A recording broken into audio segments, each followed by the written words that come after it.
boqolkiiba 90 dadka milyaneerka waxay ka sameeyeen real estate. nidaam ay isticmaalaan guri ay iibsanayaan kadib lacagta ay ka soo saaranayaan si guriyo badan ugu iibsadaan. nidaamka ayaan ku sharaxayaa maanta oo step by step guide ah ee walaal soo dhawow magacaygu waxa la yiraahdaa Daahir.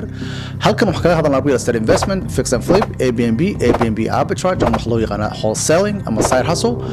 insha Allah hadaan ugu cusub tahay soo follow gareey video-ga ka bato 2 daqiiqo YouTube-kayga ayaan badanaa soo dhigaa waan ku bilaabayaa. وأنا اللي قلنا يا فيديو كان أدب ودران دونا ما دام وياهي step by step guide. سو مركا كواد وحلو بهاي هاي جوري قيمه سا كجوا قيمه كهوسية سوقا إن أديبستو. جوري هسا أو عادي كرتها العقد هذا هي سنة أدكوي بسنة هاد وحد عادي كرتها بنجيدة عادي conventional عادة قادن كرتها. أما إسلامي بنك يا عادي كرتها أما وحلو يقانو حسنين كرتها JV أو joint venture العقد أي دات كلا سكودر سان كران عادي يو فارحي حليمة يا العقد سكودر سان أيو جورجا يسليب سنة هادو نفايدة قيب سنة أما جورجا وصل لها نيسان جورجا مكو قيمي سوق مستقبل كامل كاسي قدنا يا العقد قيب سنة تاسك وملك كواد وين هدربتو إن أوقاتو مش هتكسو اللي تجوريهن وحتكسو اللي كرتها ويب سايت لو يقانا PropStream ويب سايت لو يقانا يجرى Batchlead ويب سايت لو يقانا Flipster أما MLS وحلو يقانا multiple listing أو real estate agent هذا هاي سو جوري هذا وصوه شيء لكن جوري جالس وين وهذا جوري ضيعان أما بربرصان أو أباهن إن لا ضيعتر أباهن ضيعتر كان كهلايو إنه نقارن بالربا جوري كفاونديشن كهدو كهالسين هاي العقد بدنا يكون كعيسى سكيل علي. That's why mostly dadka aan kula taliyo guriga aad raadinayso website-adan oo inuu yahay guri suuqa ka baxsan haduu yahay guri ku jira like Zillow iyo Realtor wax noocaasi ma fiicno guriga waxa fiican qofkii uu lahaa iska gadaay inuu yahay ama qofkaas estate kale uu degan yahay ama laba guri uu leeyahay ama waa qof retired landlord way so hadda waa soo heshay guriga waa soo heshay hadda qaybta waxa loo baahan yahay rehab inaad ku sameeyso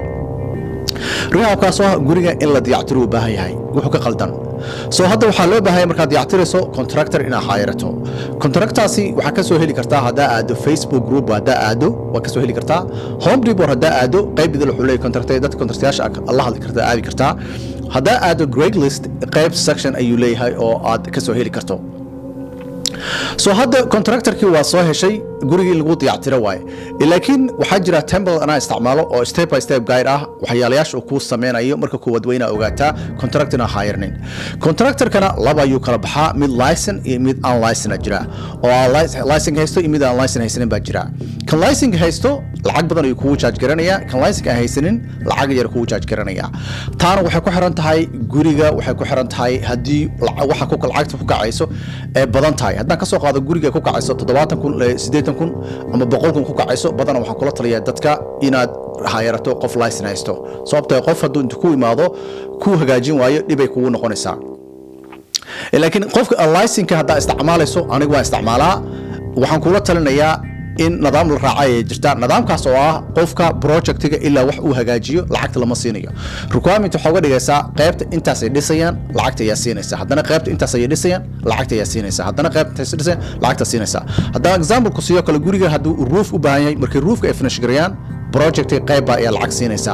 hadduu u baahan yahay laakiin mas'uuliga waxa ku darayso kale ilaa qaybta ay dhameeyaan lacagta ma qaadanayaan nidaamka noocaas ayaa isticmaal aniga okay waa ka soconaya contracting hadda waa soo heshay qaybta saddexaad waxa loo baahan yahay inaad rehab ku samayso gurigii waxa u baahan tahay inaad rent kareyso si aad lacagta uga soo saaran doonto mustaqbalka soo hadda rabto maadaama aad gurigii kireysay hadda aad kireysay kiradii hakee ka soo heli kartaa la isku hayaa qof ka kireysto gurigii soo meesha haddaad aado website-ka Zillow haddaa aado kale waa website-ka ugu weyn real estate-ka wuxuu leeyahay platform wuxuu leeyahay qayb gurigaada aad ku list gareyn karto si lagaaga kireysto haddii kale waxaa samayn kartaa waxaa la shaqayn kartaa qof loo yaqaano leasing agent oo real estate waaye laakiin takhasuskiisa waxa weeyaan leasing agent waaye waxaa kaloo samayn kartaa the rent sign baa gurigaada dhigaysaa taasoo ogolaanaysa dadka inay arkaan markay drive garanayaan inuu gurigaa kireynayso okay hadda qaybtan weeyaan qaybta ugu adag badanaa hadda guriga waa kireysay qiimihiisa kor u qaaday waxa ku samaynaysaa refinance kan bangiga baa waxa weydiinaysaa waxa leedahay gurigan qiimihiisa kor ayaan u qaaday intan ahaa hadda intan ayuu joogaa bangiga waxa adig ku tiri kuma qaadanayaan waxay sameynayaan wax loo yaqaan appraisal oo ah gurigii qiimihiisa ay soo ogaanayaan so qof bay u darayaan ku takhasusay guryaha isbarbardhigaya wax loo yaqaano CMA iyo sameynaya comparative market analysis oo isbarbardhigaya guryaha noocaas la midka suuqa inta lagu iibsanayo waxa ka soo qaadaya hadii guriga waad ku iibsatay for example aan ku siinaya hadda guriga ku iibsatay ka soo qaado 100 kun baa ku iibsatay rehabki waxaan ka soo qaadaya 20 kun baa ka gashay toor wuxuu isku tagay 20 kun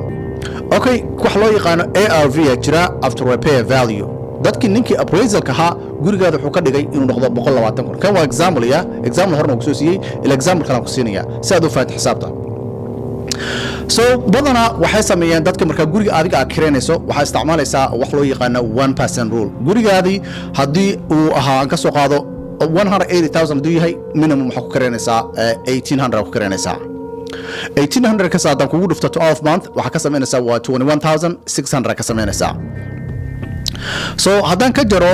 badana mortgage guriga aad ka bixinaysa markaasna aad iibsatay aad bixinaysana mortgage ayaa bixin doontaa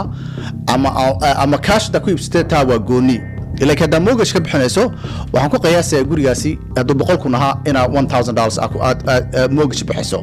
ilaa waxa ku kireynaysaa 1800 so waxa ka sameynaysaa lacag 800 oo cash flow ay ka sameynaysaa so bangiga waxay isticmaalaan wax loo yaqaan loan to value wax loo yaqaan oo 75% ay isticmaalayaan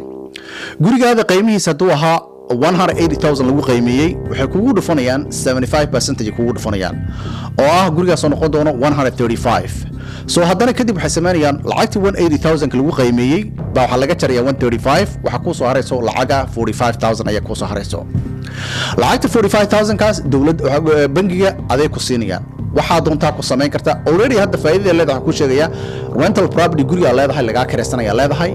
lacag dheeraadna way ka soo raacday 45,000 lacagta 45,000 haddana guri kale ayaa ku iibsanaysaa nidaamkii sidii ayaa sameynaysaa haddana halkii ayaa ka wadaysaa waad fahantaan umaleynaya hadduu ku anfacay arintan ay ku anfacday insha Allah ama aad rabto step by step guide anigu sidaan kaaga caawin lahaan ku tusi lahaa nidaamkaad u mari lahayd iyo website-adan isticmaalo iyo istaraatiijiyadan aniga isticmaalo oo aniga ii shaqeeyo training ayaan bixiyaa training kaasoo step by step guide ku bari doono wax walba saa u sameyn lahayd hadda aad website-kayga saxan investor waa halkaas ayaa ka soo qaban kartaa hadaa rabto inaad guri iibsatana waxa ka soo qaban kartaa saxan realty meesha numberkayga aad ka soo heli karto insha Allah hadaan ugu cusub tahay soo subscribe garay YouTube-ka insha Allah waan salaamaya khayr badan ma ii rajana assalamu alaykum